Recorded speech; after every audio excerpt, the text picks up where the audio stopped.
Hi, I'm Britton LaRue, and this is Moon to Moon. Moon to Moon is a space to consider, celebrate, and share the ways we come home to ourselves, anchor through change, and uncover our power. 1 month, one phase, one loving step at a time.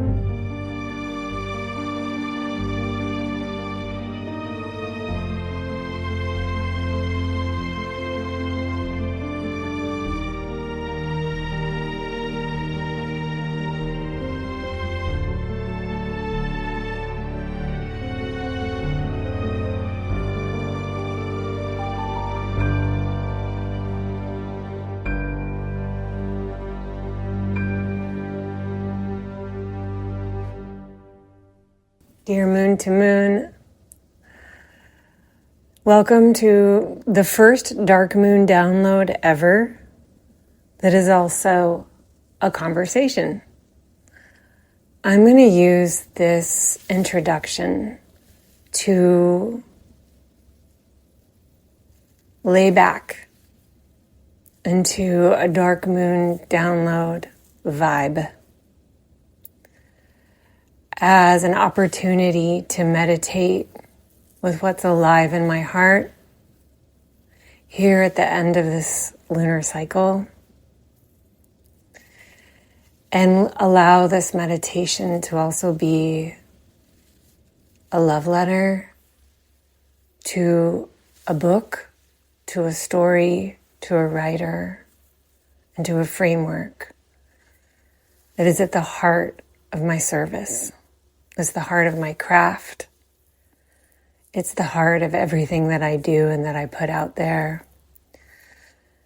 And so it's the heart of my own devotion, remembering that the big theme I've been living this whole lunar cycle has been preparing the promo pathway for the Magician's Table 2025, living, breathing, sleeping, the theme, the devotion that's driving you. And so in this introduction, I want to bathe a little bit here in my own devotions. I can already feel the tears a bit. So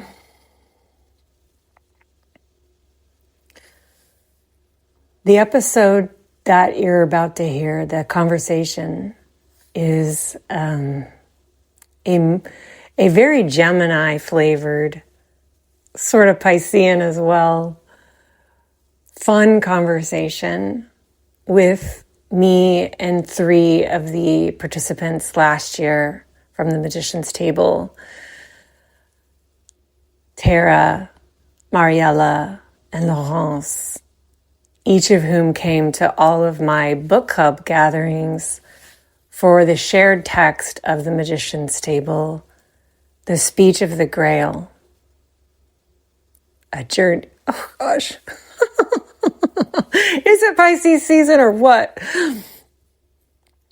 The subtitle is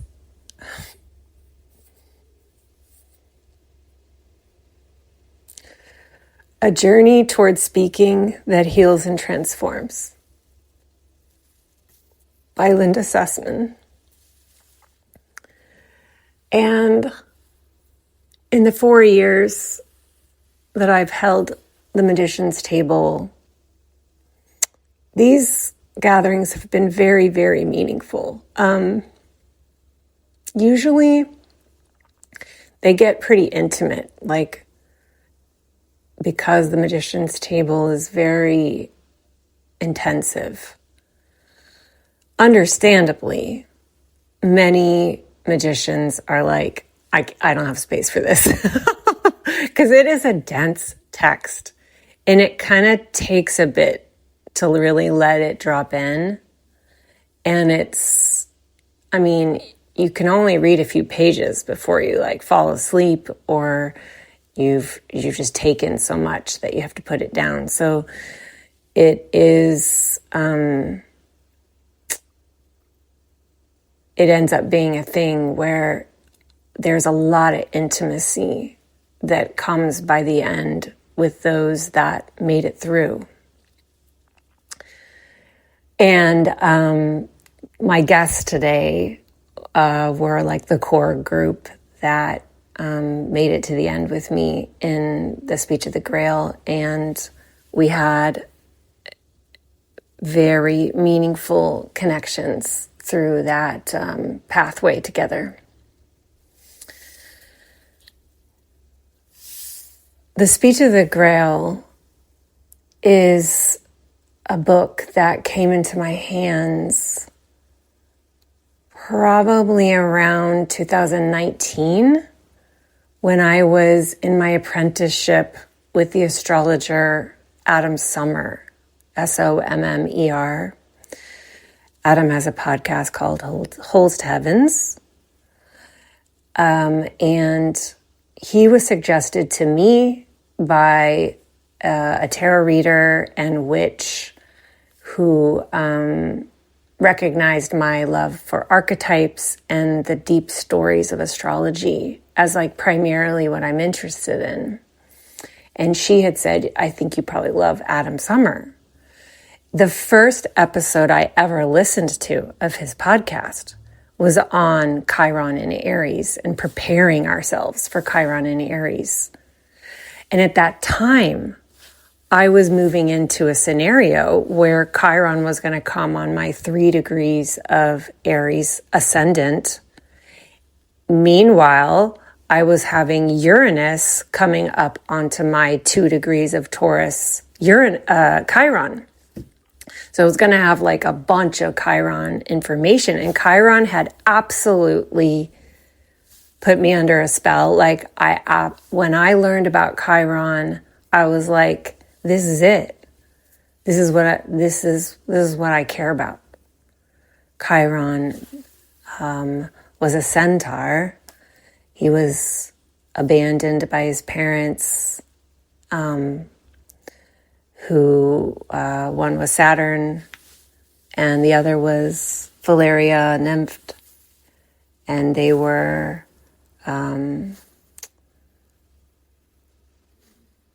I think they were like having sex and then Saturn's wife came or something. You know, I'm not super great at details. I'm more into the vibes with my Pisces Mercury. And anyway, Saturn turns into a stallion to run away. And so that at the moment of fertilizing, and so then Chiron comes out a centaur, half horse, and his mother's doesn't want him because he's monstrous to her. So he's raised by the linden tree under which he grows up, which is actually his mother turned into a tree. And he's raised by the sun and the moon.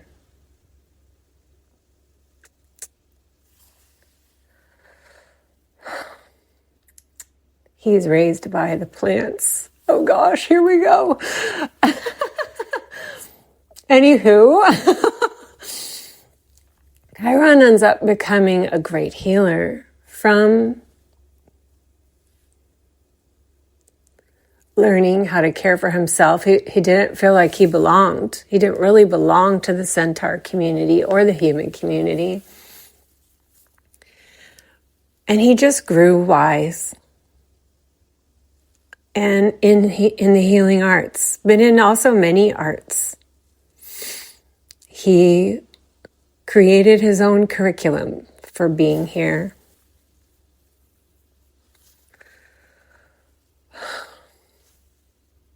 And then he became a great mentor because he shared his curriculum. He shared his teachings. He shared his medicine cabinet.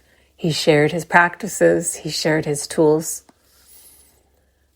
And later, he ends up being absurdly wounded in a battle he didn't want to participate in and lived in great pain and continued to serve even while he held such pain. So I was just deeply moved by this. And I fell in love with Adam's voice from this episode, and I booked a Chiron exploration with him, which was like 3 readings in a row. And then he said, would you be interested in doing my apprenticeship? Because I was already having clients at this time and I'd never had a teacher. I was an autodidact.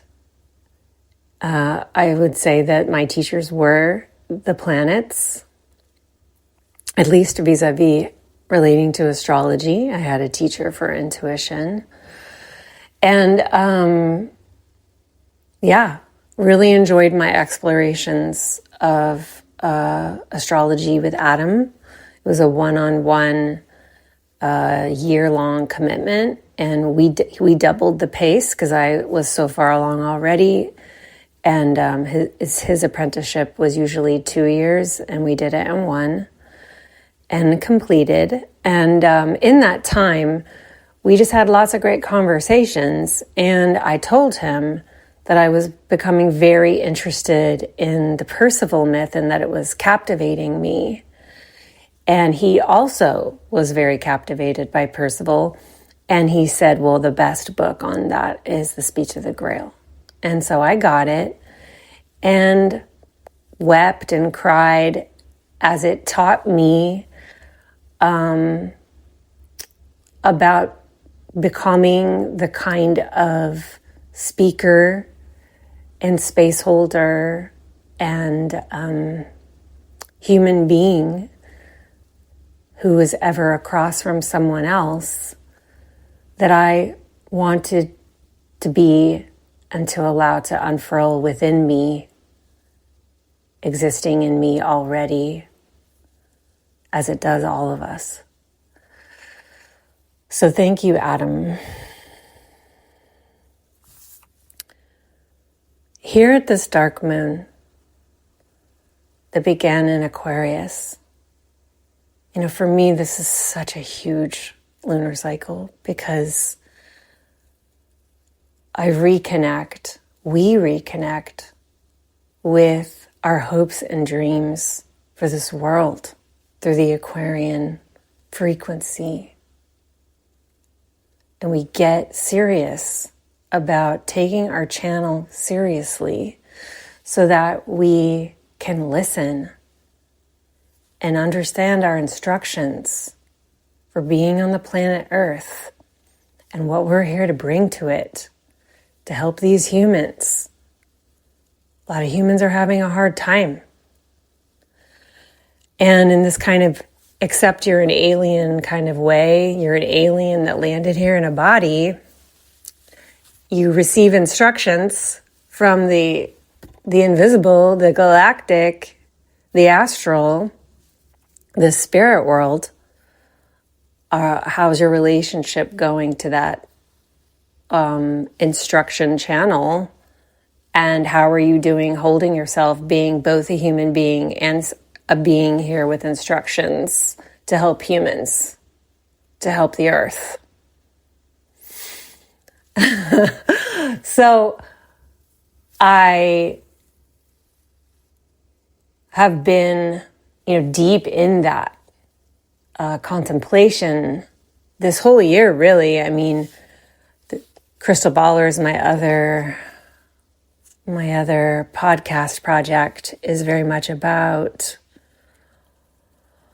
holding to the timelines of our visions and our instructions and our service and our art and craft, while we're also humans holding chaos, confusion, catastrophe, tragedy, grief, wonder, joy, bliss, all the things. We humans are so lucky we get to experience, really from a Piscean angle, I would say, even the things that we don't want to. And I have felt myself in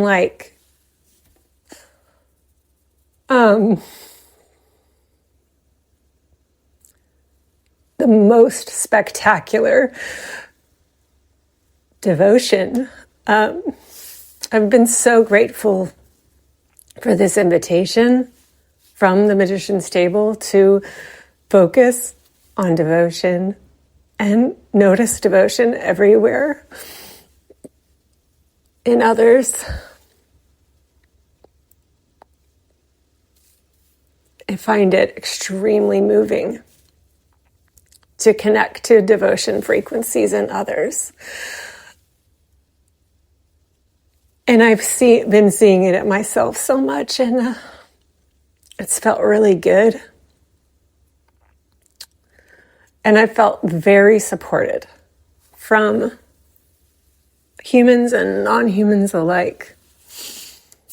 So I want to share with you a little bit about Perceval in this book before I pass this dark moon download over to my companions from the 2024 Magician's Tables Meditations on the Speech of the Grail.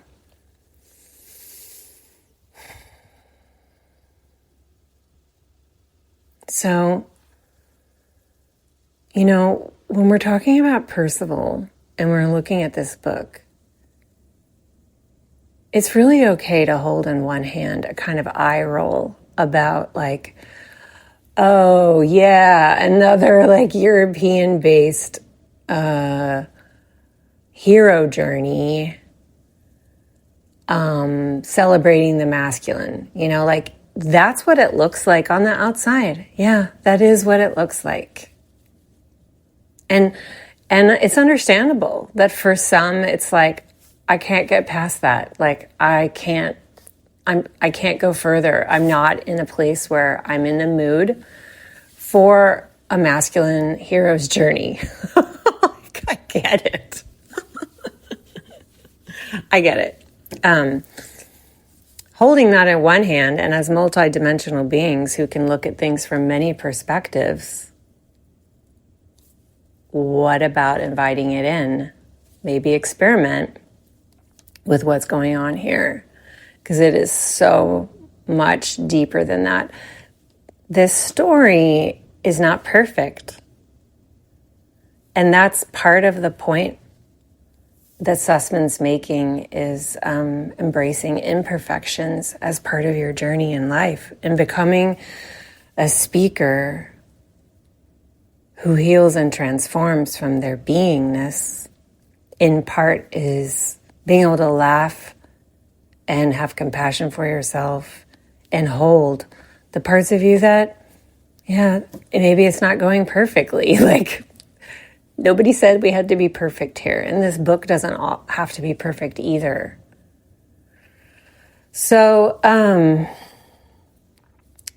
Perceval is told many different ways because there's many different storytellers across the long oral tradition of this story.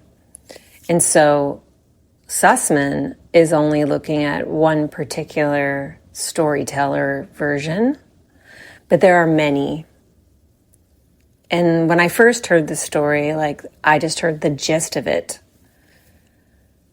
And the gist of it is that this boy, Perceval, was born to a mother. The dad had died, as in so many fairy tales. And this mother loved her son very much, and she really wanted him to be okay and safe in this world. So she really put on him all of her viewpoints, opinions, defenses, and rules for succeeding at being here. And being a young person, he took those on as some things that one should take on, because my parents telling me this.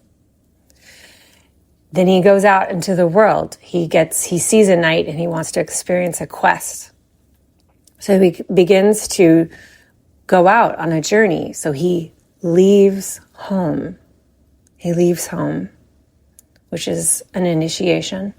It's part of initiation, is leaving home, leaving the normal, leaving what you've been told and what you've been told to believe. And he goes on this journey, he meets a mentor, and this mentor is very different than his mother, and this mentor gives him all kinds of wonderful advice. It's a wonderful teacher, and he also has opinions and biases and teachings about how to be in the world and how to be wise in the world and how to be good in the world. So now Perceval takes these on. It's more complex than he was before, and now he's got more rules to live by. So he's very young in his journey when he comes upon this very magical place. It's this realm, but he notices that people are suffering here. Like there's no food growing. Everybody looks gaunt and tired. And he finds his way to the castle and he sees this king who's clearly ill. And there's a real sadness to the whole realm because of their ailing king. And Perceval wonders about this, but he was told not to ask questions because that's invasive and it's rude. So he doesn't. And he experiences this whole like magical banquet scene. Everything is like super aesthetic and sacred feeling. And he's in deep wonder, but he doesn't know how to act or respond or speak to this. So he leaves and he meets a woman, a witch on the road who's like, "You stupid, you had the chance. All you had to do was ask the question." So then for years and years and years, Perceval becomes a knight. He goes on all kinds of quests, but he's always hoping to find his way back to this castle so that he can do the thing that he wished that he had done. And along this way, he experiences failures. He's humbled. He has many relationships that shift him, temper him. He experiences disappointment and grief. And his edges basically get softened. And he lands inside of himself in authentic ways. And he releases himself from the strivings and the rules of those who raised him, even with their great intentions. So that eventually, along the way, he stumbles back into this realm. And it's the same as it was before. And he knows that he has this opportunity. Oh gosh. To say, "What aileth thee, my king?" Like, and really mean it this time, you know? Being able to sit opposite another and feel them and sense them and attune to the truth. And then be able to ask the question about this. And so the story goes. The king began to heal the moment the question was asked, and along the way, then the whole realm heals and repairs. And that it's simply the presence of a being opposite you, sincerely asking you a vulnerable question, a true question, a question from the heart. And in that moment of being asked, something opens, something heals, something unfurls, and something emerges. And along my way as a space holder, this is what I've been learning. That sitting opposite someone as their reader, the most potent thing is being able to create the space for sincere questions. And really name, like, what is present for you? What is alive for you in this moment? What's emerging for you here? And see what happens as the client, the student, the mentee, my daughter, my beloved, anyone around me feels witnessed through the question. And This is what emergence astrology is. It's a way of being connected to the language through questions that tap on chords within us that we were longing for someone to play. We were wanting someone to ask. That's all. Not answers, not solutions.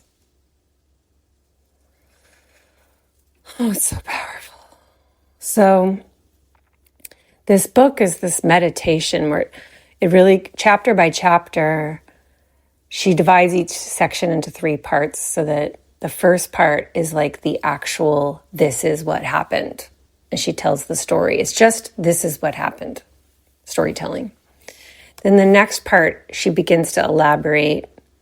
She says it's called initiatory themes, the second part, where she begins to tease out the themes underneath what is happening. And then the third section, it's called Towards the Speech of the Grail. And it then goes into this very poetic, evocative speech that's like music that sings with truth.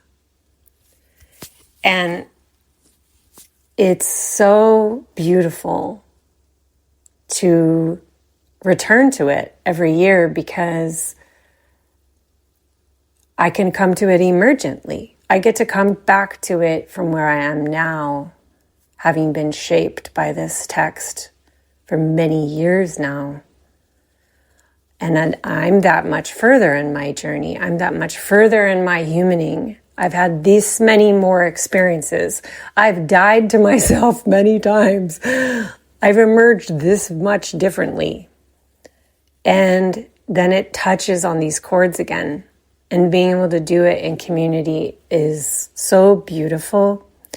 And the truth is that my entire business, every classroom I have, every space I hold is Speech of the Grail inspired, rooted. It's about holding cups up to one another. And ultimately, along the way, we understand that we really can't hold that cup up to somebody else until we're able to hold it to ourselves. And so this process of learning to bring that cup to our own hearts creates the humility that then grounds our presence to be able to be in a vulnerable, brave space with somebody else, for true questions to come forward, and for something very magical to emerge between human beings. So moving. And with the Magician's Table, the theme of speech is just so important. Each weekly cohort meetup, each person passes the mic to vocalize. That's what they're doing. Everybody takes turn speaking. There's also the speaking of the reading space, of sharing space with one partner each week, a different person, a human being, attuning to the appropriate question of the moment. In this speaking and being with one another, what emerges and unfolds is very Grail-like in the sense that there's just so much love and so much compassion that comes through. And it's very sincere. Very sincere. So, thank you for being with me here at this dark moon. I hope it's beautiful for you. In anticipation of the sweet new moon in Pisces.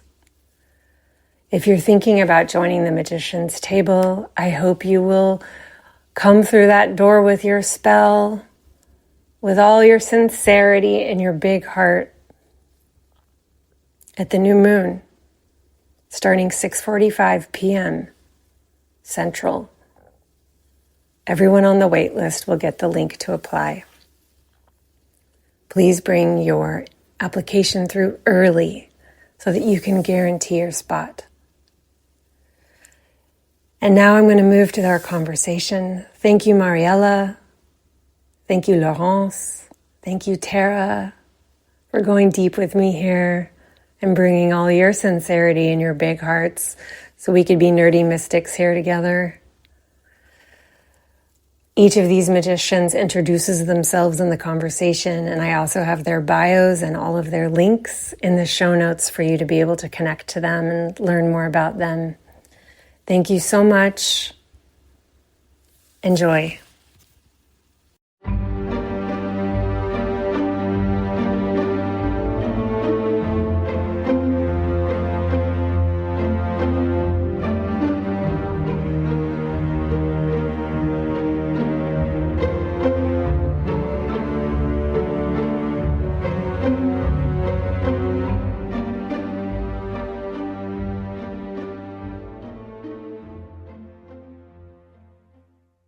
Welcome to Moon, Magicians of 2024, Magicians Table, Laurence, Mariella, and Tara. Thanks for being here to talk about The Speech of the Grail, a book very dear to my heart that I really, really, really enjoy nerding out with and diving into every year in the Magicians Table. Y'all came to all the meetups last year, and we had a lot of fun talking about the book together, and I appreciate you coming on today. I'd love it if you would take turns introducing yourselves. Let the listeners know your names, like where you're calling in from, where you live, pronouns. And I'd love it if you just take up some space to share some about how you found out about the Magician's Table. Like, do you remember when it came on your radar? And for you, what was the process of coming to a yes? And yeah, feel free to take up some space with that, like what your hopes and dreams were before you entered as a kind of prelude to the conversation. Thank you. Hello. My name is Laurence Bourassa-Lapointe. I'm calling from Montreal, Quebec, Canada. So my native language is French, but I love to speak in English. It's such a different language, and it's always really fun to express myself in different ways. So I'm she, her. And the first time, well, I discovered you, Britain, I remember it perfectly. It was actually a really special moment in my life because my apartment, the place that I've been living in, had a big renovation and there was a lot of dust everywhere. And I came back from a weekend that I was outside of the city to let my landlord like just do the renovation. And I entered back into my apartment and it was renovated but really dirty, and I had to clean it. And I wanted podcasts to help me in this big task because it felt like a really Saturnian task of like, oh my God, it needs so much work. And I will have to like listen to something good. And that's when I went on like Spotify and I looked for balsamic moon information because I'm a balsamic moon. And I just wanted to listen to a podcast on that. And that's when I found Moon to Moon and your transmission that you were giving under the balsamic moon. And it was a transmission on Aquarius and how, like, by us sharing our unique frequency, we are like attracting people who are like resonating with us. And it felt so resonant. I just loved your voice so much. And then I went to look you up. I followed you on Instagram. And I think soon after that, I went on your website with the Magician's Table information. And at that time, I was doing my master degree. And I was like loving astrology so much and really diving deep in it and living this kind of double life where I was an academic persona in the day and an astrologer at night for myself, and a really mystical person but was hidden. And I remember looking at the magician's table and like being like, oh my God, this is so cool. But at that time I felt the excitement, but I guess I was not ready yet to be like, oh, like I will do this. But I think I knew it. I think I knew it, but it was in this like in between space. And I think the next year, because I discovered you, I guess it was in April. So the magician's table been it was already in way, like it was. Mhm. And then the next year, well, I moved my life around. I finished my master and I quit my job and I decided to yeah, go in the exploration of the full erotic life of living our fullest desire. And I proclaimed myself an astrologer and I started just like doing magical things in a really like random and trials and error way. And that's when through your promo, I remembered that the magician's table was something that called me once, but I forgot about it. And then I felt the big yes. In December, I sent my application. You said yes to me, but then I was afraid. I said no. I was like not sure because of my finances and just like it was a time of real emergence, like real unknown and trying things. And it was a big investment for me.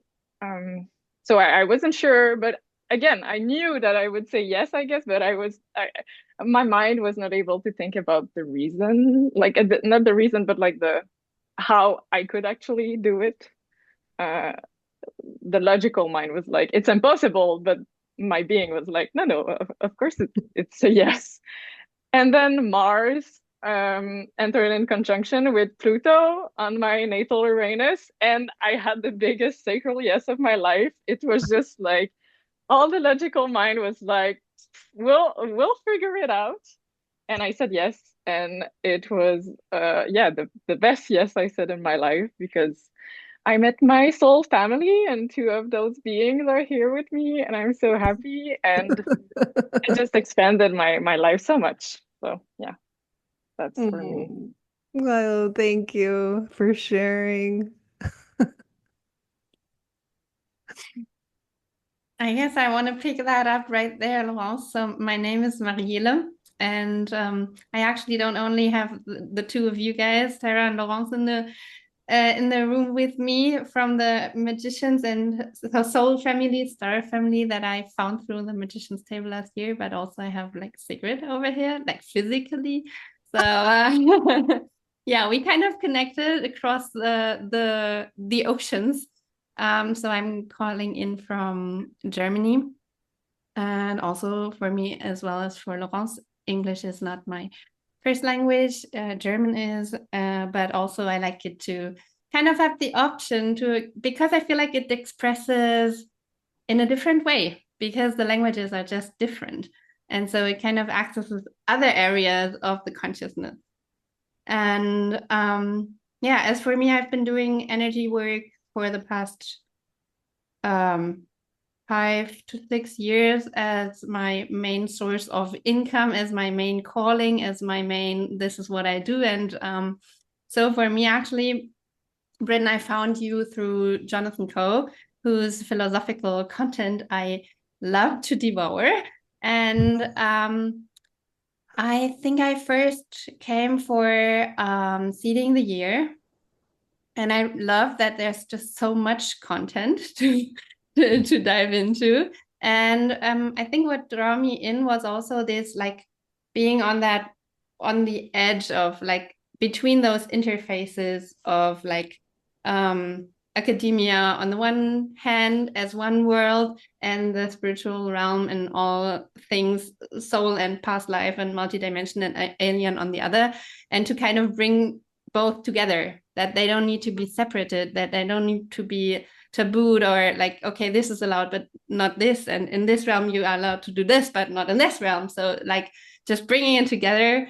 Me, I'm a manifesting generator as well, for those who are in the human design lingo. So yeah, it was kind of all of that, I think. And then the magician's table, for me, it wasn't that big of a yes or no thing. It didn't even get to that level, I think. It was just like I came across the promo, and I was at the point where I realized that I had, like, there was a even stronger yearning to fully express myself than ever before, because I feel like, given my the way my life kind of went, I was in that like academic role and persona, like, yeah, on a like in this singular basis, I would say, for quite a few years. And then I went into the other, but I didn't realize that actually I'm all of that. So in order, like my main strategy to feel connected to others, to feel accepted, was actually to adapt.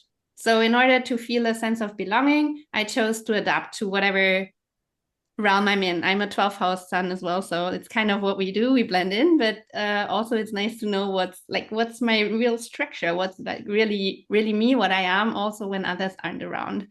And so I kind of was in a phase in my life where I realized that although I thought that I had become so much more free with like quitting the job and leaving the old life and starting the new, actually I wasn't that free still, because for the other realm, I had created a role, a mask to adapt to that very spiritual community, where I feel, at least that's how I took it in, there was kind of a shaming of the mind happening. So that's kind of the side from which I came in. And I recall that we had this, I hope I'm not spoiler. Okay, there's a little spoiler alert probably. We had this exercise with the taboo persona. And I realized my taboo persona has actually been my intellectual side. And that's also where the book kind of came in, because I totally loved to be stimulated in that way once more.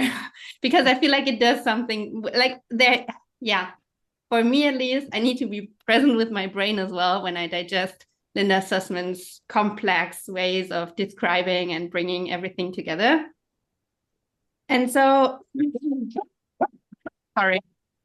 Yeah, so I think that's the main area from which I came in. So the spiritual, and like what we have done in other lifetimes, and how we serve the astral realms, and what's stuff that's kept in our auric field, and all of that. That's kind of, yeah, that's my native tongue.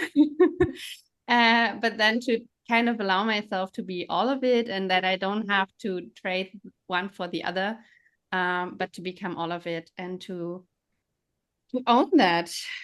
Yes, I think that's about it from like how I ended up in the magician's table. I don't know if that, like, was there anything else for the first round? Am I missing something? Oh, that's perfect. Thank you so much. Oh, it's so great to hear the origin stories of how we all found each other. I'm Tara. I use she, her pronouns. I am in New York City, and happy first day of Pisces season. Yeah.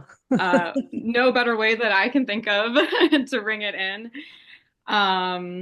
Laurence, when you were talking about your balsamic moon, I was born under a disseminating moon, which we have today. And again, it just feels so right and resonant to be on moon to moon disseminating our experience together. What a joy.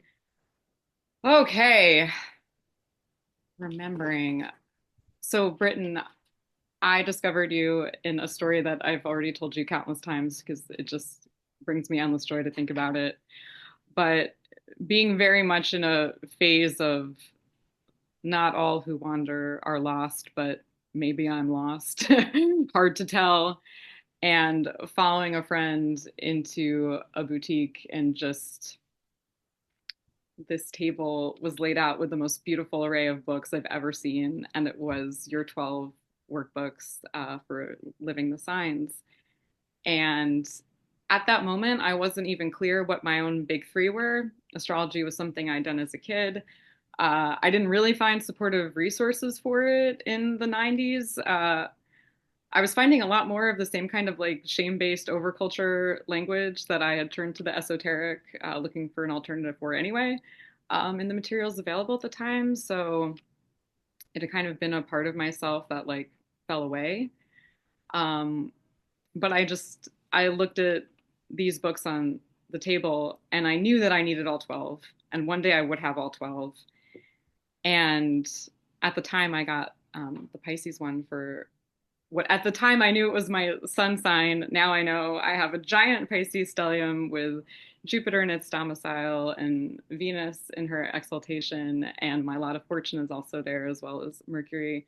Now I know all these things, which make perfect sense of what my life has always felt like.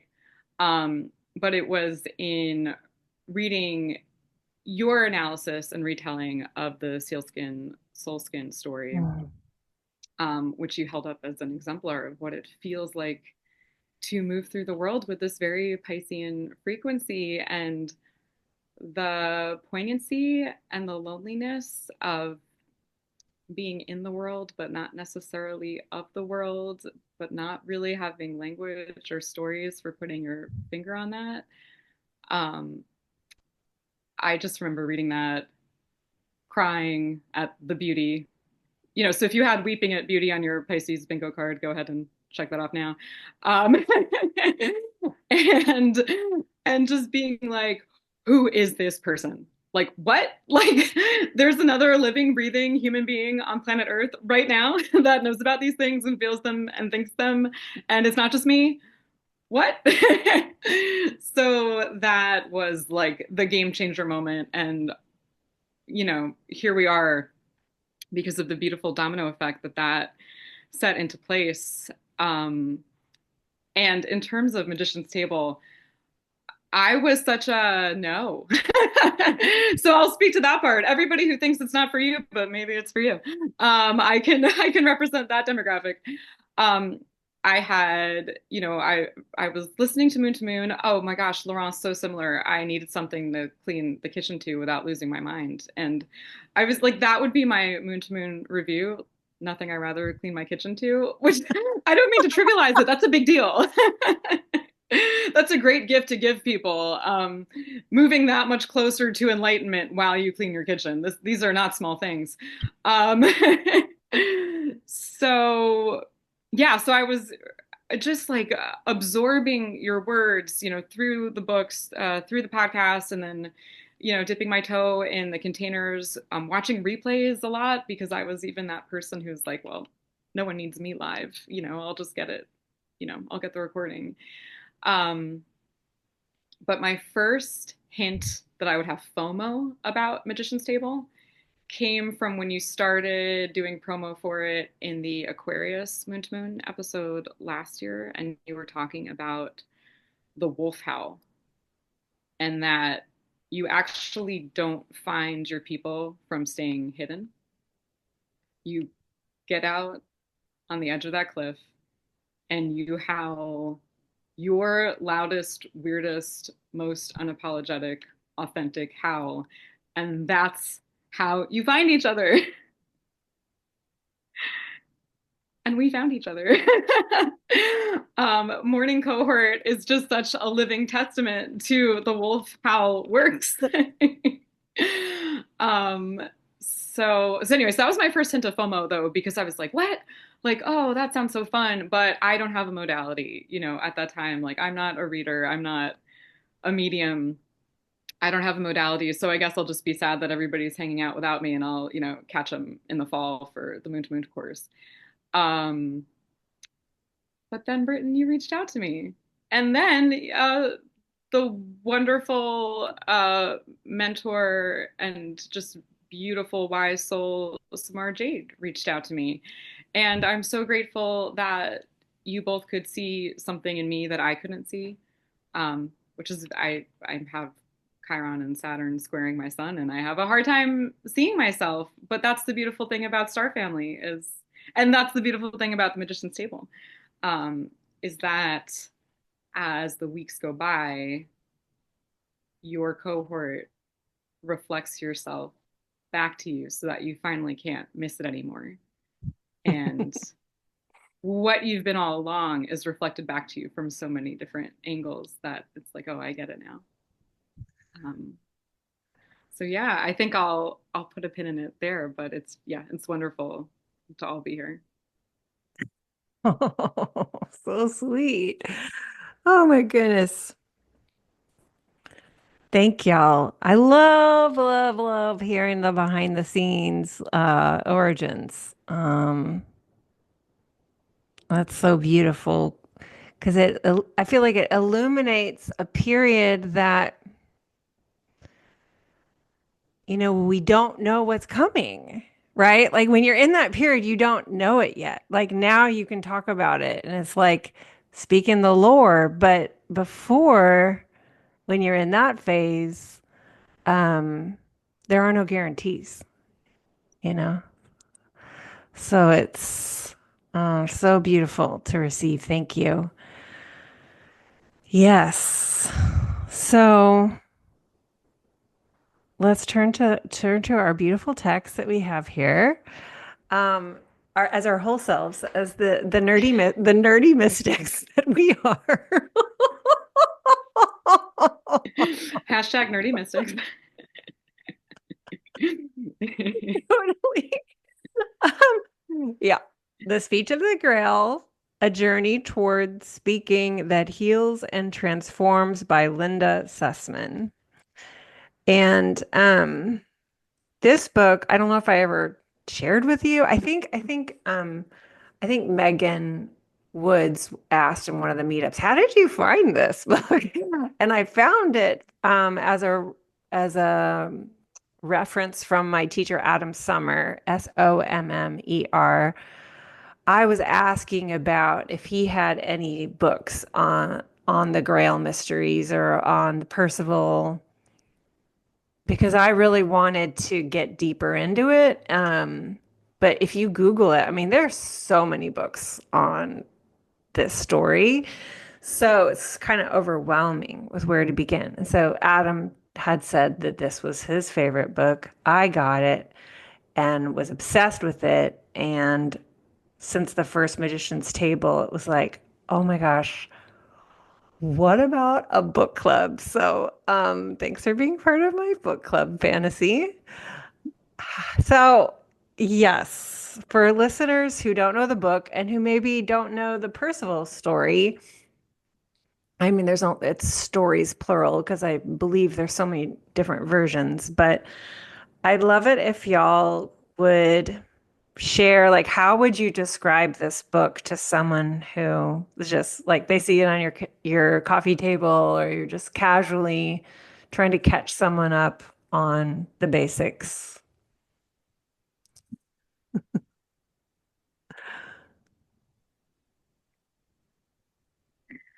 I can go. I it's a beautiful book. And I'm so glad I have it with me now because I know that I will be revisiting it over and over again. And it's the type of book that I feel is just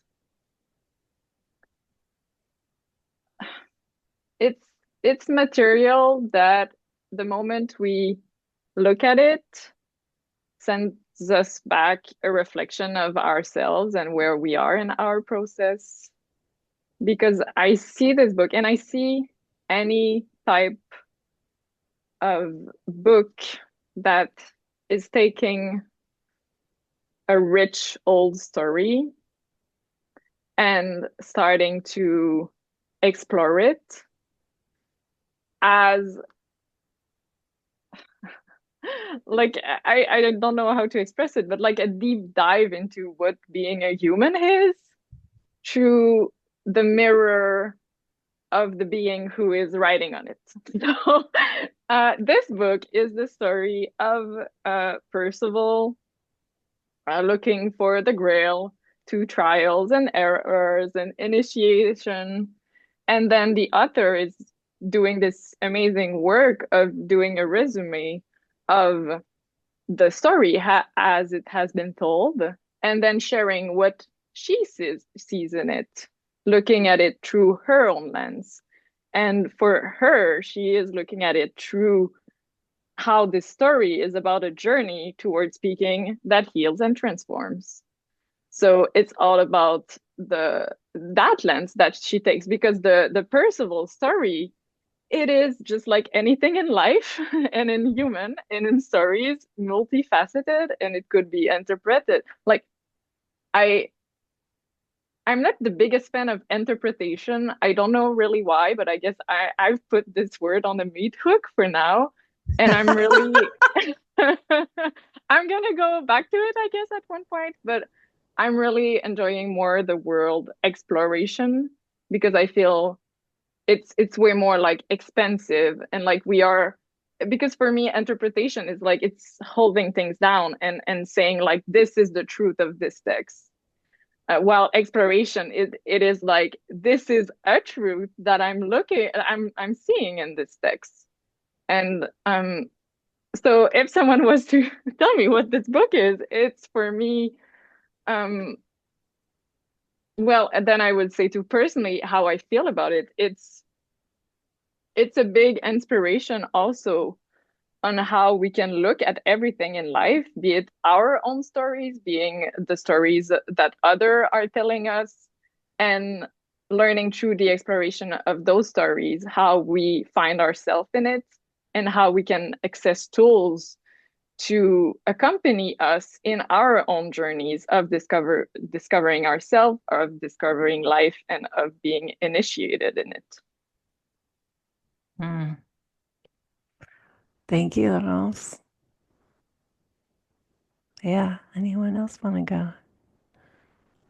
Want to chime in on that, because for me, I feel like I don't know how Linda Sussman put it exactly, but that's something that she writes very much in the beginning, that it's not a book just to be read from the outside, but rather that it invites you into the actual experience.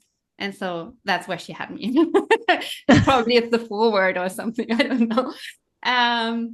And for me, it is a book that calls you in. So I have that with some books that are so rich and deep that I am kind of like not allowed to just pick them up and force myself to read, but rather they call me in at specific times or moments or whatever. And then the book is like an oracle, and every page and like the sequence where I'm at that moment is just like an oracle. So it like reflects back to me exactly, like it has these exact messages for where I'm at in that specific moment. And so that's the magic that for me is happening with that specific book. So that's kind of why why I loved it also so much, because and I guess it will continue to call me in. Like it's not done with reading in one time. It like invites you into that spiralic journey of like shedding skins and getting deeper into like, and every time there is like this new message in there that probably before it wasn't yours to pick. So for me, it feels like a transcendental book, because for me, transcendental wisdom is the one that doesn't get old. Like with like manifest world information stuff, like at some point I have learned it, I know the facts, okay. But with like transcendental content, it changes. Like in connection to how I change, or how my consciousness changes, or how my horizon of experience changes. And so it's like there's some interaction there. And yeah. And I also love the way that like there is a story, and I'm referencing to Laurence what you said prior to this, how the story is like, for me, there is a lot of like archetypal lore in it, because it's like this very old story. I think it dates way back. And to me, like archetypal energies are all also mythological storytelling and all of that. To me, in myth and in archetype, there is the whole of human experience. So it is as if like we are here in the manifest world, in this realm, and that's like the stuff we get to play with. So that's like the box we are handed as humans. So this is the material for human life. Just watch you and go all in with the experience. So for me, that's why archetypes and myth actually, kind of give me a clearer view on the playing, like the toys that I get in this realm, and to kind of orient with which toys I'm currently playing, and like what have I probably laid aside but want to pick up at a certain point. And like, that's how I feel. And then the author has this beautiful way of like connecting that with this lens of the speech. And speech for me, like the voice is our interface into we are in separate bodies, and therefore we like in the human experience, like speech and talking and communication through speech and words is part of the game, part of the toys we get over here. And so at the interface, that's where the connection can happen again. So I love that, like, she chose the speech as the aspect of retelling the greatest story, because there are so many lenses to look at such a vast conundrum of story material. And for her, she chose the speech part, the communication part, and suddenly she makes us see how it's all in there. Like, it's so, that's kind of what I feel is part of, or the main part maybe of the book, like looking through that lens onto the material. Thank you. Yeah, what wonderful and thorough recapitulations and explorations of what this book offers. I'll just try to dive in and go off of that. I think Sussman's phrase for the path she's mapping out in the book is the path of the initiate speaker. So I'm going off of what Laurence was saying, or excuse me, what Mariella was saying about speech is the interface that we have on the earth plane for communing with each other. This book is really a wonderful mapping out and exploration of that. And for me, it felt very much like this deeply affirming sort of codification and handbook for when you have very benefic frequencies and signatures throughout your chart or your composition or your energy field, however you feel them. And you know they're always trying to come out through speech, through voice, through sound. And for me, it was always kind of wondering, am I just weird? And that's the beauty of meeting your star family or reading books by people with similar experiences as you, like I was alluding to with Britain with your Pisces workbook, of, oh no, this is a thing. Like, this is a thing. And going back to archetypes, Mariella, you brought up archetypes. I'm so thrilled you did, and that reminds me of Laurence. We talked about archetypes a lot in our readings, and Laurence, you reflected back to me the power of archetype when you named it as, when you see your own experience in an archetype, there's this incredible comfort because you realize you're not the first person to have this experience, and you won't be the last. You're not alone in figuring this out. So I think for me, that's the magic of this book and of our time coming together with it. Thank y'all. Yeah, I believe at the beginning she said something like who would be an initiate speaker? Because throughout the book, listener, the reader is always referred to as the initiate speaker, as you were saying. Like, you're going through an initiation every time you're speaking. And she says something like, anyone in a position to speak to someone else, basically. So, like, yes, there are people who give speeches, and like when you're a reader or a space holder for someone, part of how you're medicine is moving through you across the space, is through your voice, but we're all speaking, whether through our mouths or through gestures, to one another constantly. So thus it becomes a book for humans, not just space holders, which is what we do in the Magician's Table. Thank you. Do you want to dive in? Should we share some favorites?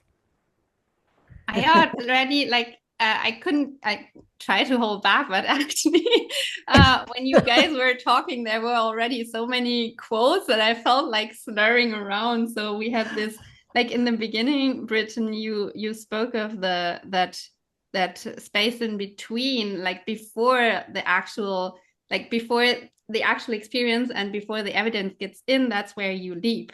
And so if it's okay, I would just go like quote the book on that, because I feel like it's so suitable to that. So I don't know how to refer to where it's at in the book. It's somewhere in the book. I'm just gonna leave it at that. And Linda Sussman says, and I'm quoting here, in the leaping, that is, acting as if one believes, faith is renewed. And I just love that quote. And it is like, this is the act of jumping. It is the act of taking the leap. And then it continues after some quotations. And I quote, to be able to make such leaps, initiate speakers will have to be strengthened, like Gawain, in their courage to confront uncertainty, to tolerate that bottomless feeling. Evidence of this courage will be an increasing willingness to speak out of the unknown extemporaneously, and to speak more from one's questions than one's always provisional answers.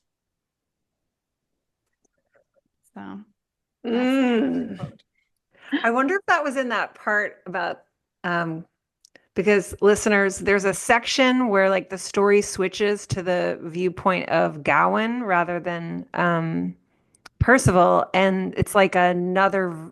We're supposed to read it as like another version of ourselves. And maybe that was that part where it's talking about the heart. You remember it was talking about how the heart leaps, and like there's that space between beats where we choose to keep going. Oh my gosh. You lit up another quote for me, if it's okay if I jump in myself. We're going full book club now. Discuss. I love on 46 when she says Perceval's first words in the story are noteworthy because they are framed as questions, and questioning is the engine of contemporary initiation. Questions form the connective tissue by which we join the world with ourselves. A question is uniquely personal. Something matters, and the questioner wishes to know about something or someone. At the same time, a question is interpersonal. It is addressed to someone or something, thereby relating the questioner to whomever or whatever is addressed. Finally, since questions concern some aspect of the cosmos we inhabit, we can follow them to realms far beyond, but inclusive of both the personal and interpersonal. Questions free our minds to fly. This is so beautiful. I know. Yeah. I would like to jump in also because for me it was extremely healing to read that book, because it was talking to something that was really present in my life at that time, and it was all about my actual difficulty around asking questions. And that quote just said it so beautifully, because questions are opening us up to the world around us and creating connection with others. And for me, it was something that was really scary. Really scary. And so this book was so amazing for me to read at that time, like before starting the Magician's Table, because I could recognize myself so much in the character of Percival, who, like, the story of the Grail is that, like, he is supposed to ask a question. He has the possibility to heal someone by asking a question. And because of his ignorance and what he has been told by others and that he has taken as rule to act in the world, he do not ask the question, and then he lose this opportunity for himself to, like, attain the Grail, which is like the communion with the whole world and universe. But he also loses, like, more importantly, I think, like, the opportunity to heal someone who is suffering. And for me, it was really part of my story. And I remember I bought the book, I read it, like, as a I devoured it, and I was like, this is crazy. Like, this talks to me too much, so much, because when I was doing my master degree, I was doing in anthropology. I did my master degree in anthropology and ethnography, and I needed to ask interviews to people, and I had my questions. And I felt so uncomfortable asking questions to people because and I guess that's, like, part of my story. It feels as if, I guess, the academic structure was so rigid that I was feeling that in my questions, I was already, like, asking for an answer in what they like. I felt as if I was, like, putting them in a cage, even though I wasn't. And I did not have to feel that way, but I felt it. And I was also extremely afraid of creating emotions in other beings that then I would have to feel for myself. And I was not able to regulate my own system when feeling emotions from others. But now that I've grown in my practice and that I had access to the beautiful tools in that book and from all, like, the other amazing beings that I met and through try and error, I know that to heal, like, I have to be able to be comfortable with feeling someone else's emotions and hold that space for that. So that book was so amazing because, like, so in my master, it was like something that was really present. I was telling myself I have difficulty asking questions. And then I moved to an astrological practice and I was saying the same thing to my boyfriend. I was like, I know asking questions is, like, the biggest part of my work, and I'm so afraid of it. And I was telling him, we had a conversation, like, I'm afraid to ask questions. And then, like, this book comes to me telling the story of a guy who doesn't ask a question, and, like, and then in the end he finally asked the questions because he has grown. And so, yeah, I guess I just wanted to share some, like, deep appreciation, and again to, like, jump back to what Tara was saying, like, the power of archetypes, because I'm not the first one who has difficulty asking questions. I won't be the last. And there's, like, through the difficulties, that's the initiation, right? And that's what led us into those quests to discover ourselves, but also others. And I feel for me, it was such a big thing to realize that it's by truly feeling everything that we can heal. Mm. And for me to be able to feel what I have to feel, but also holding the pain of someone else, like, that's the most healing thing that I can do, way more than anything that I can say. Preach. Yeah. Thank you, Laurence. Yes. I love all this. And Laurence, you're also making me think how, I mean, we probably do live in a culture that tacitly does not teach us to ask questions. It definitely privileges coming from a stance of I have answers, I have it all figured out. You know, like Britain is always talking about expertise culture, you know, certainty culture. I mean, we do have these these egos that crave certainty as a means of feeling safe and regulating our nervous systems and such. And questions once we've moved through that third house phase of life where like toddlers are popping off with their questions, really once we've developed beyond that, it's almost like we're not supposed to have questions anymore. We're supposed to have answers. But of course, that becomes a very stagnant and stultifying box very quickly. And then by the time you're approaching Saturn returns and things like that, it's suddenly you found yourself in a very small, stagnant space. And yeah, it is about turning to the questions to, like Rumi says, why do you stay in your cell when the door is wide open? Like, it's the questions that help you see the door and blast through the walls that were never even really there. And this book's holding up, to your point, like it's asking the question that brings forth the miracle, and it's the failure to ask the question that delays it. This book's exploration and celebration of questions really reflected back to me, again, that I was on to something with my modality, because as I teased in the beginning, I did not enter the table with a modality. So I was kind of like, well, it'll be fun to hang out with everyone, and the modality will emerge when it's time, right? That's how it works. Yeah. And it did. So, spoiler, it did. But so the modality that came forward for me, the reading started with a question that I emailed to people as soon as they booked. So the reading started before we even met. And the question that I asked is, what has gone unseen, unsaid, and unsung in your life for too long? What would you like the voice to be a portal for? And the answers that came back, sometimes via email, sometimes live in session, the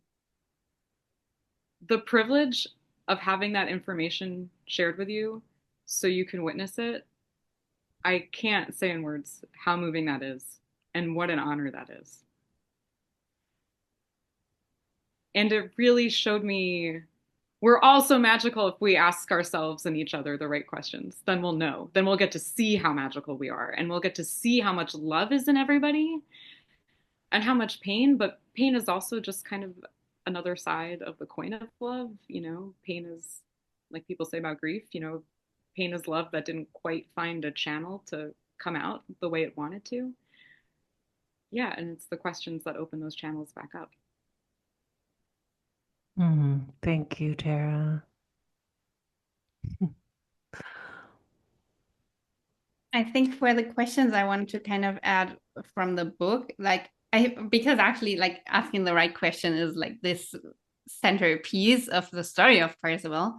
And the way he lands there is by becoming fully present. And I feel that's also part of the experience that we had in the Magician's Table, also with vocalization practice and listening to each other, and not just like sometimes when we listen in our roles as healers or space holders or whatever, sometimes there's this tendency to listen in order to provide a solution or come up with a solution. And actually what's the core message of the book, or at least to me it is, or part of that core messages, there are so many of these in that book, is to that the what is needed is not to fix something. What is needed is just to be present with it. And to be present with it by being present physically, but also from the heart. So bringing that together again, bringing together the spirit and the soul. And that's how you create this full presence, which is not a fake presence because you want to get your wise solution out or whatever. But rather it's like this deep felt sense of being there.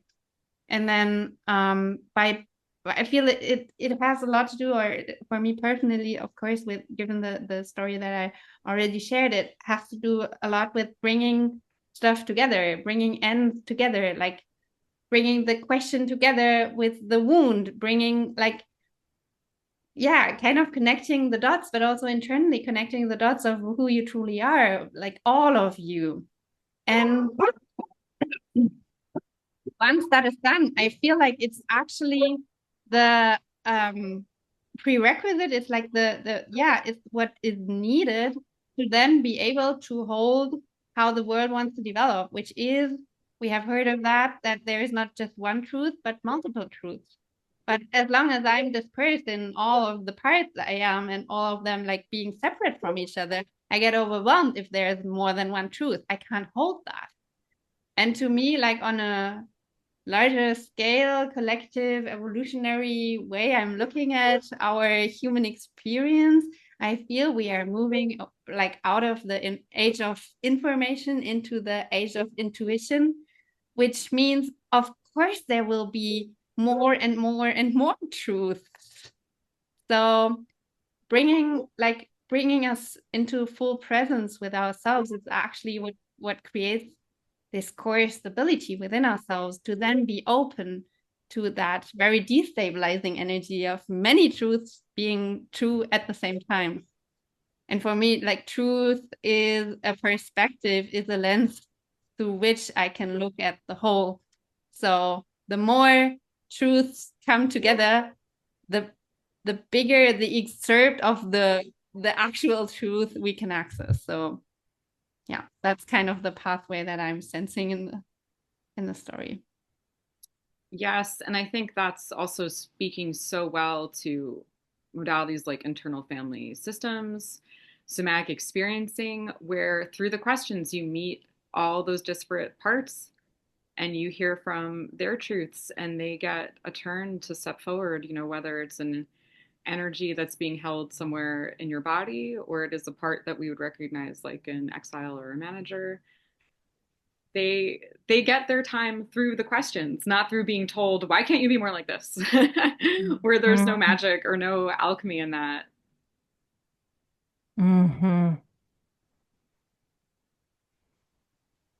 So rich, y'all. I mean, one of my favorite and most healing questions that I learned from my somatic experiencing practitioner was, when you do contact an energy that's being held somewhere in the body, and asking it, is there anything it wants you to know? That's such a transformative question. And it reminds me so much of when Perceval can finally ask, what aileth thee? What hurts? Where does it hurt? Just tell me what hurts. And then the miracle doesn't come because the king gives him a long-winded answer and then he prescribes, okay, well, you should do this, this, this, and this. Like, no, the miracle comes when he asks the question, and just everybody witnesses the pain in loving presence. And then the miracle comes. The healing comes. There it is.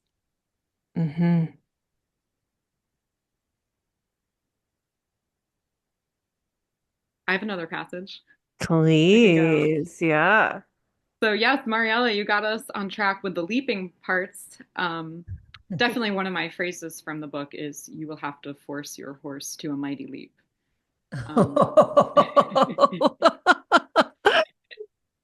And a spoiler is that, is it Gowan? It's one of them. It's not Perceval, but it's one of them. When that character does force their horse to a mighty leap, and it's very dramatic, and they're supposed to like jump a ravine with like a river in it. My favorite part is that he doesn't make it. He doesn't make the jump. Like, yeah, he comes up a little short. Him and the horse fall in the river, but you know what? It's fine.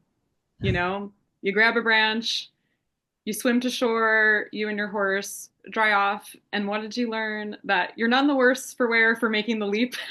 You're still way further than you started. Just because you didn't stick the landing, it's fine. You did it. And I think that's a great life lesson. And it's a great way to characterize even the experience of the Magician's Table. Like, just take the leap and trust that wherever you land in the river, you're going where you need to be. So I love that part. And I'll also read some more of Sussman's great observations on speech.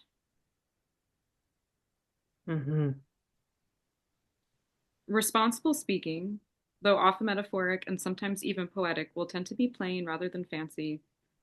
thought-provoking rather than inspiring. The intention is not to inflame the listener's emotions through sentimentality or grandiosity, but to open a space, to dispel the sorcery of ignorance, disease, despair, vengeance, or victimization.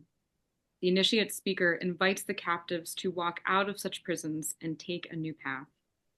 The speech that heals is the speech that frees. The leap is made to help others return to themselves and then to make their own leaps without defining what kind of leap should be made or where or when. I felt like I had so many direct experiences of that through the speech that happened in our readings at the table. I know we all lived that. We gave it, we received it. And I especially love in that quote, the to dispel, like speech as it can dispel the sorcery of ignorance, disease, despair, vengeance, or victimization. I know in the Four Agreements, Don Miguel Ruiz talks a lot about the Toltec tradition of speech can cast spells. And, we can see that the speech that heals, breaks those spells. And, this idea of dispelling ignorance and darkness, that's so in alignment with the Vedic philosophy. The definition of what a guru is. Guru is the light that dispels the darkness of ignorance. So it's a beautiful calling and exploration of how we can think of our speech as having the power to function on a guru level. Not because there's a hierarchy of teacher and student the way we might think in the West, but just because our words do have the ability to dispel darkness. Yeah, and I would add to that what the book so beautifully shares is that to arrive to this state, we need to fully embrace the darkness and to not. I love the metaphor of what kind of bird is it? Like the dark and the white and black. The magpie. Stripe. Yeah, the magpie. Yeah, that is like the first, I think, bird that she talks of, and that being a human is to fully embrace the fact that we are a magpie and that we have the black and white nature inside of us, and it's not about being ashamed of it or putting it aside, but of embracing it. And I love how the heroes, be it Perceval and Gawain, like they do a lot of mistakes and they they learn through them. And like sometimes you're like, what, you fool, what are you doing? And I guess we say the same thing about ourselves often, right? And it feels so loving and compassionate to look at those heroes and see them like moving around the initiation and the adventures and making mistakes and learning from them, and of it being part of being a human again. So for me, I know it was also extremely healing to read that and to just make peace with the fact that we are imperfect black and white beings. And that's through the embracing of it that we heal ourselves and others.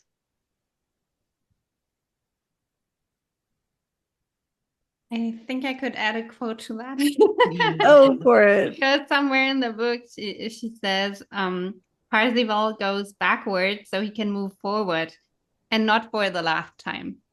So actually, it's like it describes the way how the process goes, and it's like back and forth, and it's like, yeah, making some experiments and then learning from them and returning to where they can be useful.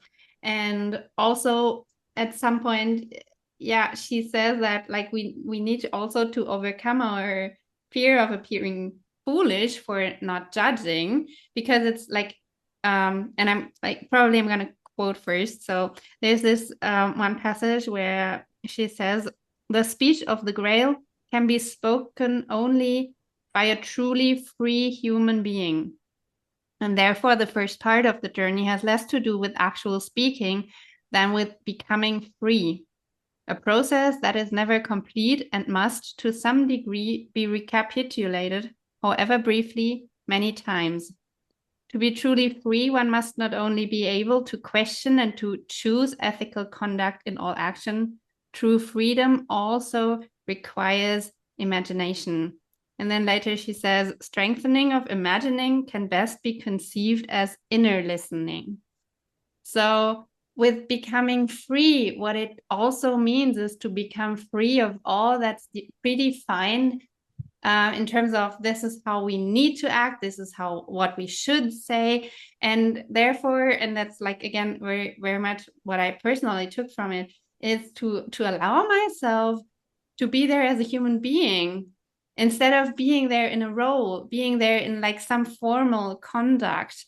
And as a human being, I have this gift of empathy, so I can feel into what's going on the other side. And instead of hiding behind masks and this is your role and this is my role, and therefore I'm just going to do what my role is, instead of that, replacing it with being human, with being present, with feeling what wants to be felt in that moment, like the magpie, all, like from the brightest white to the darkest black, all of it.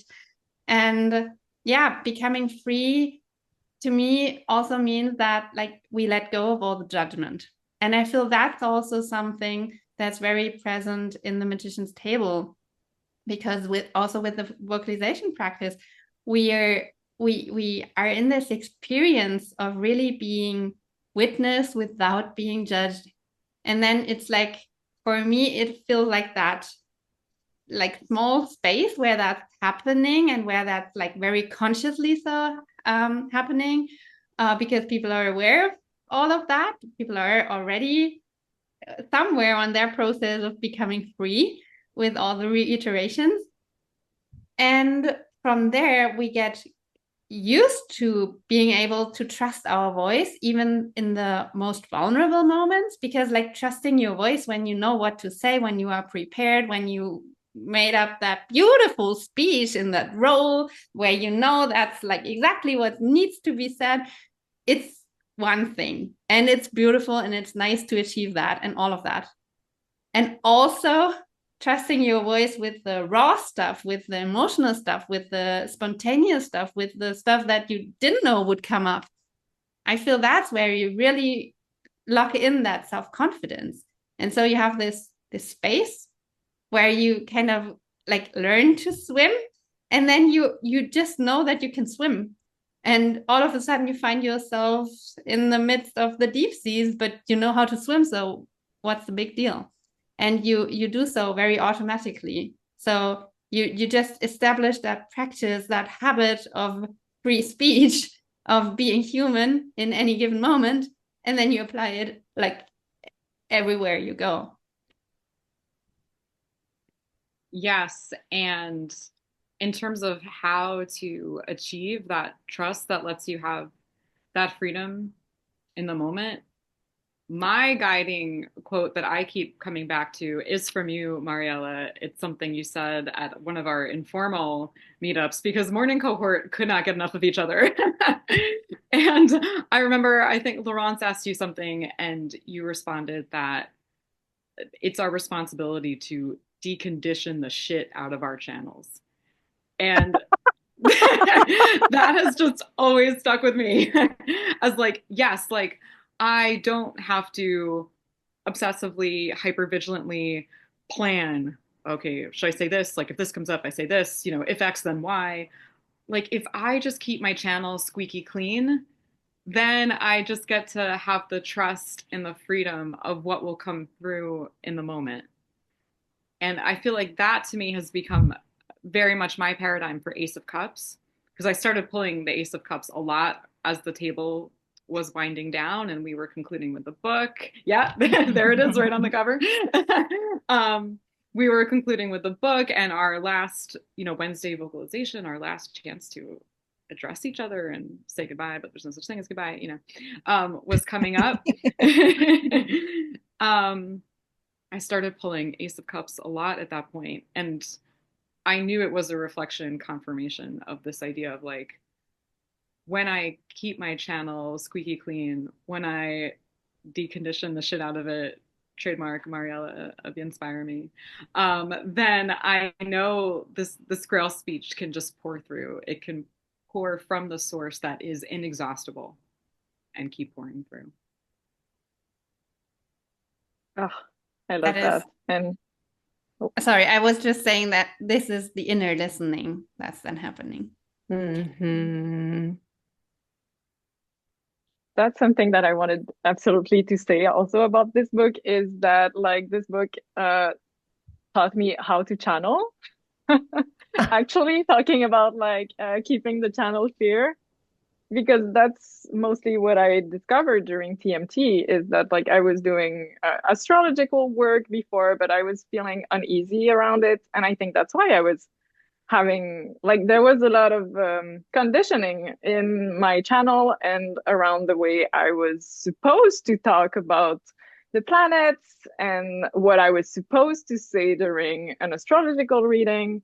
Well, actually, in my own practice, I was communicating with the planets and just having relationship with them in this really like chill way, but I was not like I never had tried yet to do it with others, and I was kind of stuck up in this kind of role of like what I'm supposed to do. Am I even, is it even real? Am I just talking to myself? Am I really able to talk with other people around, about their chart, but in this animate worldview, which is this book is super animistic also.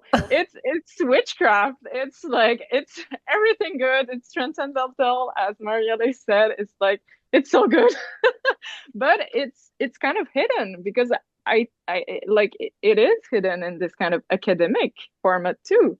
So it's it's yeah, you take what you read in it and then you apply it to your own world. But like she's talking about channeling, she's talking about opening up to the grace of the moment, being so present with the actual present moment that you open up to receive and improvise.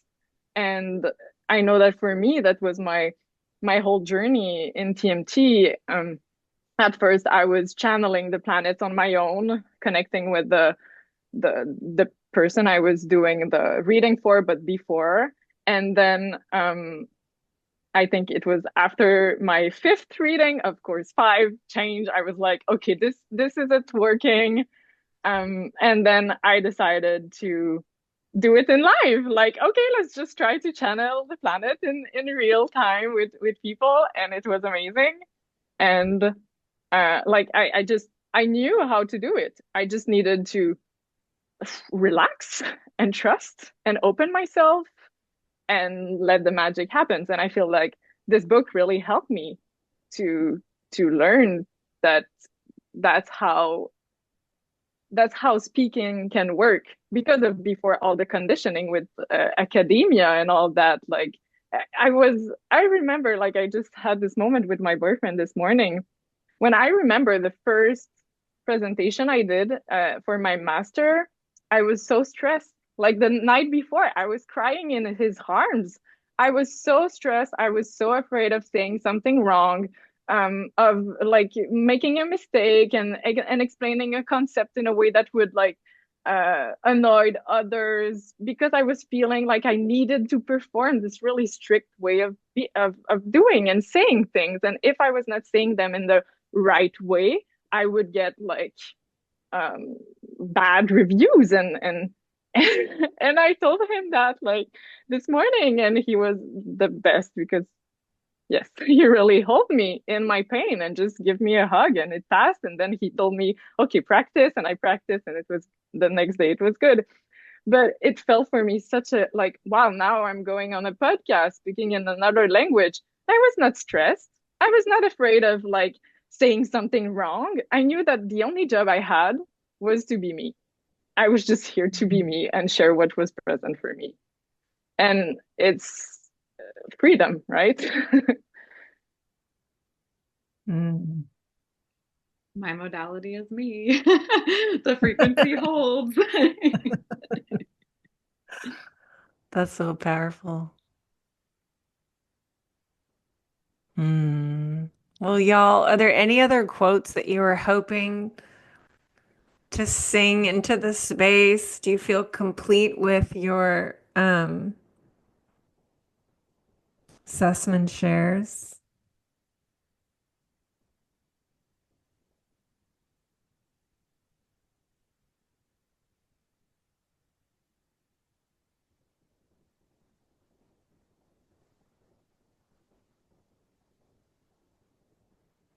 I have one that I feel like it'll be sad if we don't share. So while you All look, right. I'm going to read. This was after there was this meditation on silence, how like silence can't be co-opted and the spaciousness of silence. To see beauty in the world is to see the divine revealing itself. This beauty is neither transcendent to the manifest or hiddenly immanent within, but rather refers to appearances as they are given.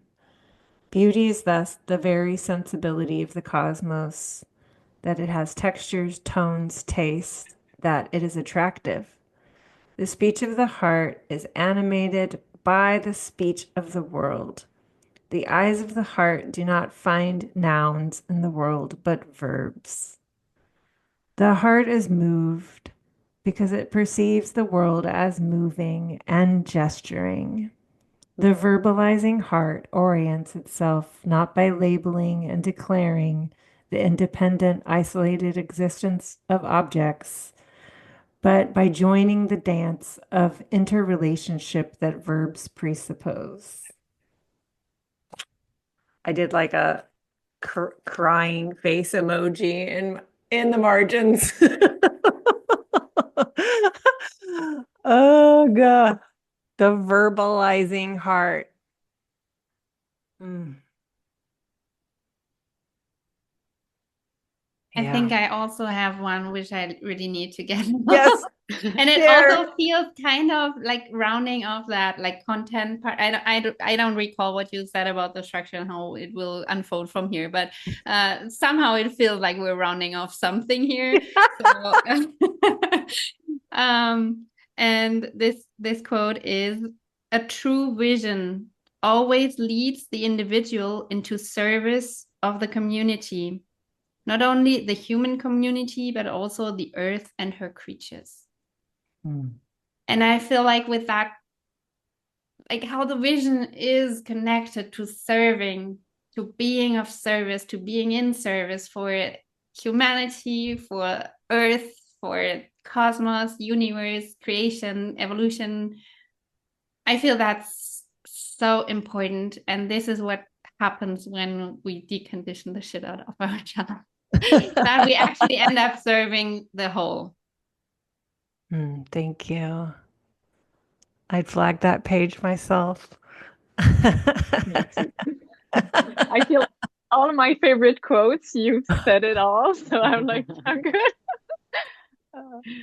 Yes. And Mariella, that quote also takes me back to the spell I cast for joining the table, also known as our applications that are such joys to write. And Britain, everything you say and promo about them is true. They are magic. The magic starts with your application. And Mariella, that quote about service just takes me back to what I called in for my application, where I wrote, "First and foremost, I hope with whatever tools I have to give something of worth to others. I hope to make them feel like there is room for them on this planet just the way they are, and that we were all made to specifications by a loving cosmos who wanted us this way. Overculture and social conditioning be damned.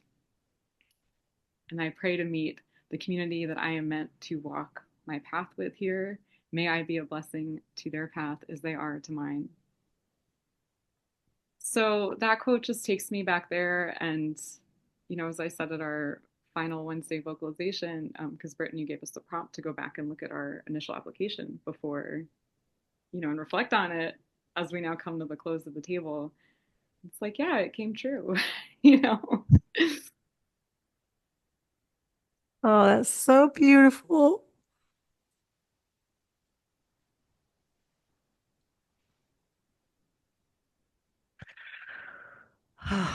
Those applications, y'all. It's a high sensation to read them.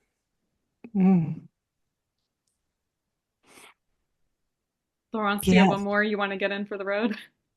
The what? Do you have one more quote you want? I have one more that I can, as Marielle said, kind of round off with, but I don't want to preemptively close anything. Go for it. Just like our last Speech of the Grail meetup, that was the four of us.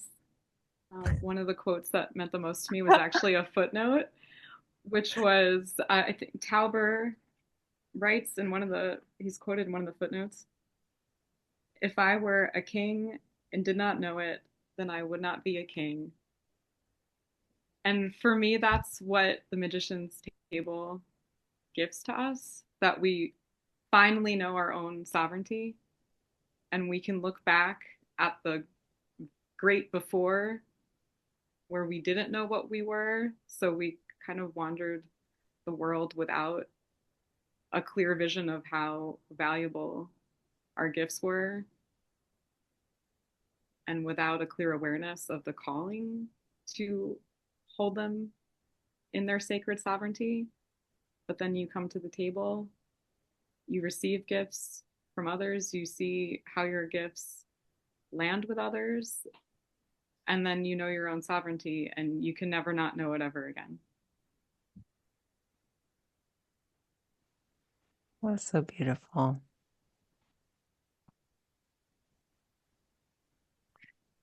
Yeah, anything y'all would want to share to listeners who may be thinking about it? I mean, you've already shared so much, but just any final words? I would question why I'm thinking about it and rather encourage to be with the sensations instead, and probably even let the emotions that surface be an indicator as to where to go from there.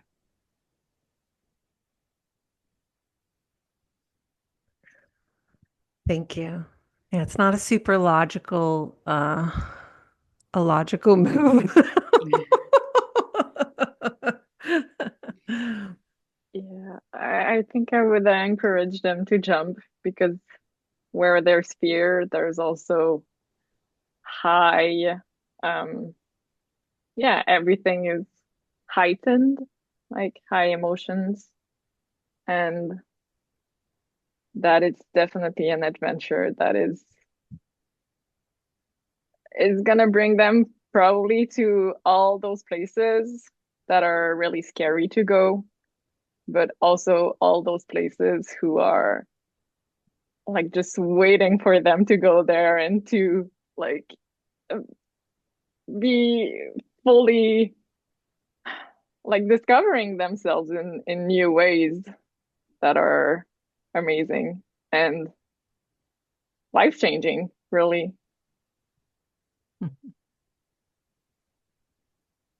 Thank you. Yeah, I think if you're someone who is Magician's Table curious and you're feeling the call, but with whatever trepidation you may have, just force your horse to the mighty leap. Right? And I would say swing big in your application, because the energy you call in, stuff happens. Stuff really does happen. So swing big, no matter how, like, your heart's desire, your longing, no matter how, tenuous or improbable it might feel in the moment. That moment is temporary and things transmute and blossom in the table. So swing big and call it in. I think the last thing I want to tell people about, my experience was, it starts out as 13 tiny Zoom squares, but then those Zoom squares are portals with full human beings blossoming out of them, and then nothing is ever again the same. Oh, Thanks for being the humans that blossomed out of the squares. I love you guys. so sweet, y'all. Please share. How can listeners connect to you? Want to share anything going on in your world?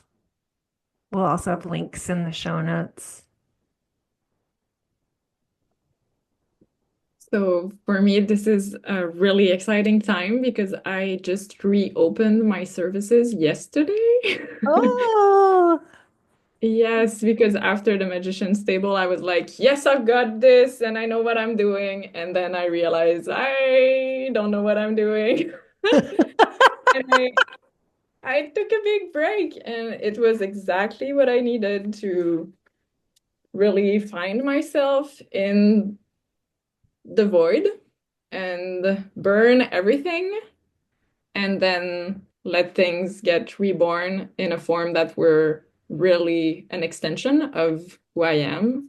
So I'm really happy and proud to announce those new services because they are really co-creative, they are personalized, so it's really an invitation for me and the client to come and to meet, but also with our the unseen forces who are around us.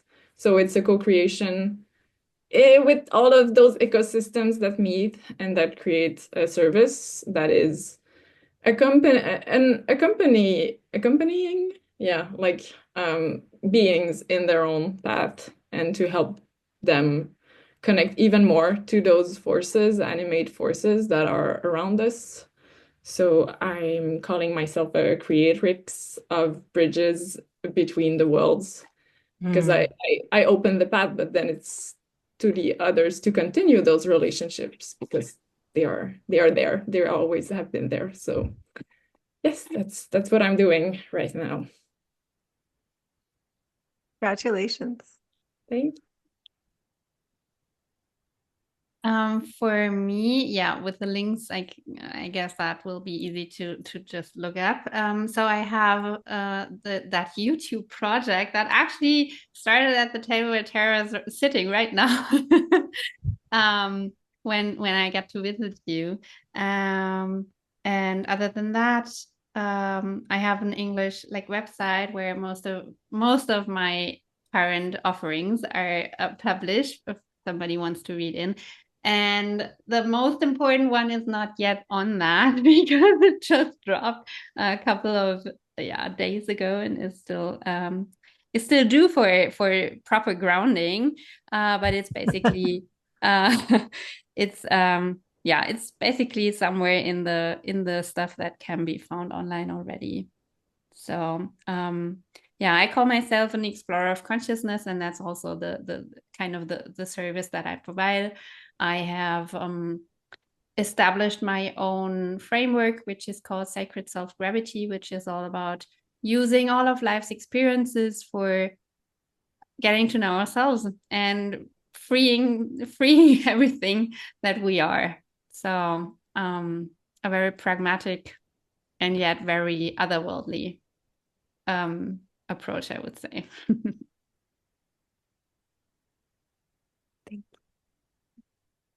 You can find me at Voices the Portal on Instagram. Who knows? Maybe I'll even post one day. It is emergent, but you can definitely find me there. Right now, I've just really been enjoying, still kind of metabolizing Magician's Table, feeling this, fertile lull that's come out of it. But I also can feel the winds are picking up, and there are cracks in the chrysalis, which is cool and exciting. Right now, what I've really been enjoying in this present timeline, Britain, I feel like is being the spiritual Andy Richter to your witchy Conan O'Brien in unshaming the chart, getting the TA and be in that world. So yeah, I'm swimming around these parts, and like I said, you can find me on Instagram. And, coming forward, I do think I'm here to help people heal their relationships with their voice. Huge burdens of stress are placed on our voices. They're a source of such wounding because that's kind of the final gate of making the decision of, do we express what's coming out through our heart or down through our crown chakra? Are we really going to put it out into the world and find out what the world thinks of it and perhaps face rejection or gaslighting or all the other myriad possibilities? So for anyone looking with any help or healing with that, yeah, you can find me in the links. Thank you. And Cracks in the Chrysalis is a future something. Cool. You heard it here. It's a good title. Oh my goodness, y'all. Thank you so much for sharing your wisdom on Moon to Moon and coming to hang out with me and hanging out with me at all of the book club gatherings. Thank you. Thank you. Thank you to you for inviting us.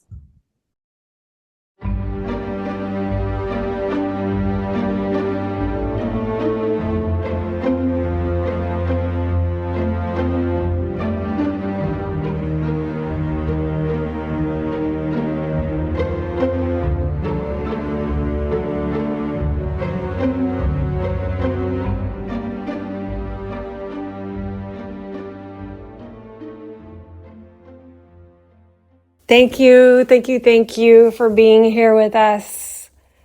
Happy dark moon if you're listening to this within the first 2 days that this is published.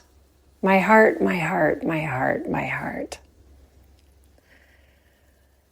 Dear listener, if you are thinking about the Magician's Table, I'm going to tell you again. The doorway opens Thursday night. Friday, if you are living in Europe or in Asia or Australia, at the new moon at 6:45 p.m. here. Everyone on the wait list is going to get a link to an application, which is a Google Doc. Everyone on the wait list has the questions that are in the Google Doc. And if you're just going to be joining the wait list today, you will get a link to that Google Doc so you can already see the questions and begin contemplating and even drafting your responses. There are many out there I know who are planning to drop those responses in as soon as the link comes out and hit submit. And the people who do that will be the first set of people who take the first seats. There are 12 seats per cohort. So if you can only do one cohort, if there's a specific one you have your eye on, then my invitation to you is to please intend to get your application in within the first 12 hours of this coming out. It just guarantees it then. And even then, I don't know if I can say guarantee because I have 3 times as many people on the wait list than I have spots. So who even knows? It just depends on how many people from the wait list are going to be applying right away. It's always like a high sensation, like, oh my gosh, what's going to happen? It's very exciting. And let me tell you, it's a common thing. It happens every year that people report to me that they're like hoping all the seats get taken because they're like, oh my gosh, I want to do this, but I'm afraid. I want the universe to tell me that it's not my turn. I want the universe to be like, next year. Or like, too bad. Oh, well. And I'm coming for you to say that feelings like that are signals that you're just you're nervous sided and inviting you to go ahead and do this thing. If you're already in that kind of space, you want this. Unshaming the desire. Unshaming the desire. As you heard from the magicians here, this decision is not logical. It's not. It's not logical. And the way to know that you belong to this is because you either know you want to belong to it or you wish you were the kind of person who could belong to it, that's a signal that you belong to it. And if you are really resenting my promo and you wish it would stop, that's also a signal that you belong to it. We cute humans with our protectors. I promise you that nobody shows up to the magician's table just like, yeah, I'm definitely supposed to be here and I'm not scared at all. Like, nobody shows up like that. Everybody is going to be like, are you as terrified as me? Because surely I'm the most terrified person. It's excitement.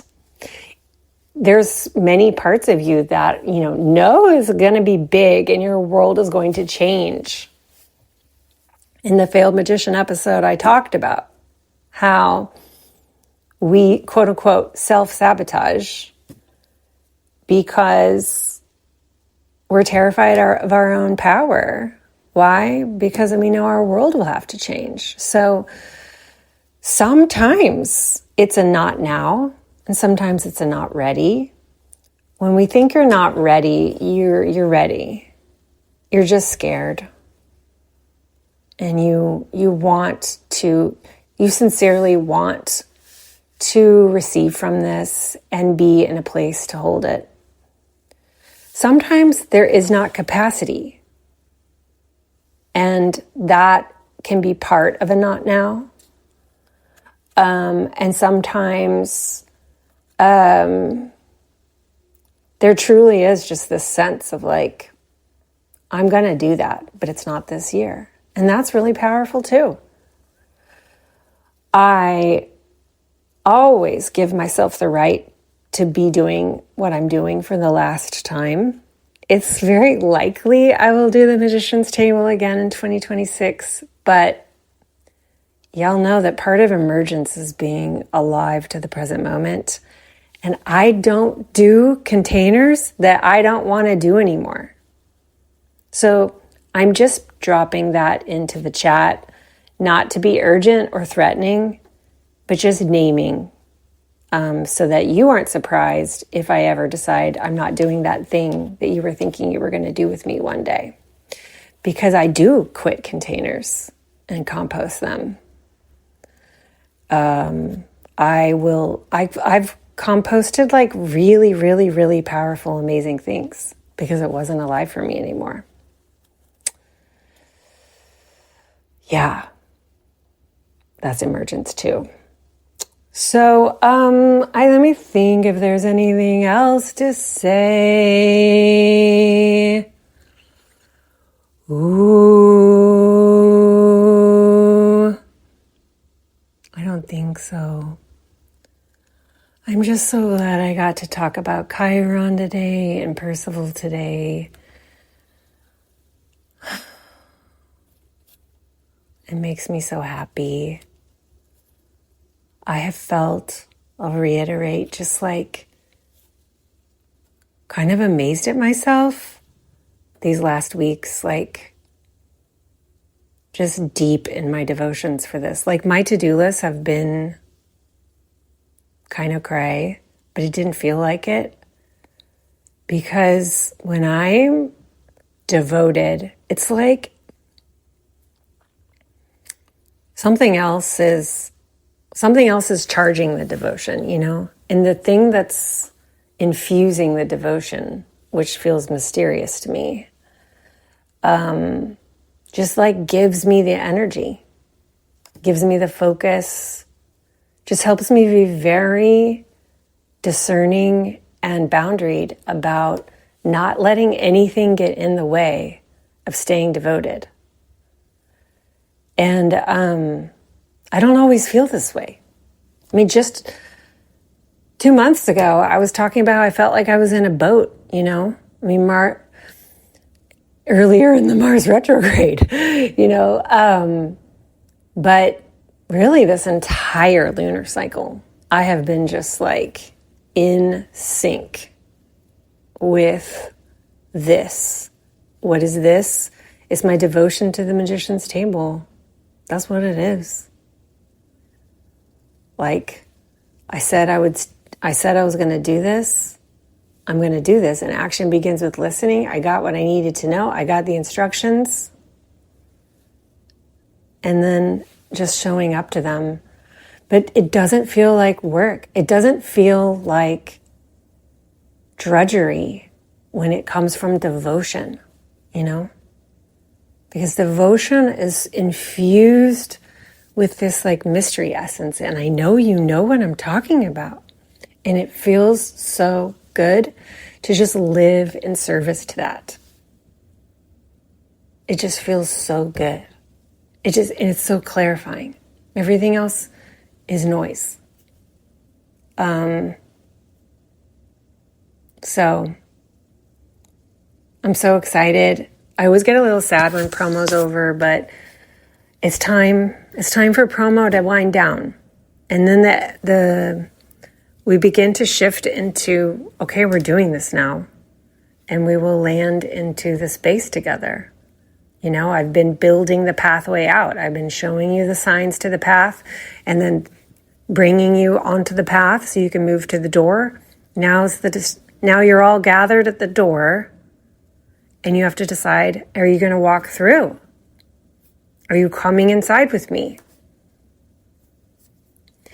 And the way to do that in a logistical way is to be on the wait list and get your timers ready, like be ready to go to bring your beautiful spell through, which is called an application, and then wait for me to respond and then finish by joining the class. Receive your pre-assignments. All right, that's enough. Thank you so much. Thank you, thank you, thank you. All my best.